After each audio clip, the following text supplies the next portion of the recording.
আসসালামু আলাইকুম everyone, this is Wajiha from English base camp. আজকে আমি খুব মজার একটা জিনিস নিয়ে এসেছি আপনাদের জন্য।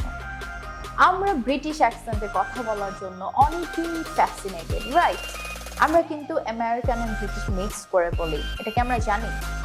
এনিওয়েজ, ব্রিটিশ অ্যাকসেন্টে অনেক মজার একটা শব্দ আছে যেটা নিয়ে যারা হচ্ছে ব্রিটিশ অ্যাকসেন্ট শিখতে চায় বা হচ্ছে বিগিনার বা ইন্টারমিডিয়েট পিরিয়ডে আছেন, আমার মনে হয় যে এই ওয়ার্ডটা তারা খুব বেশি ফান করে শিখে।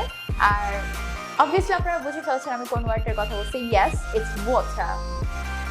Water, it's not water or it's not water, it's water. If you wanna try British, you have to say water. Water এটা হচ্ছে American accent, British accent আমরা বলবো water. Okay, let's make a sentence out of this word. Hey, could you please give me a glass of water? Thank you guys for watching. Like, comment, follow করে আমাদের সাথেই থাকুন।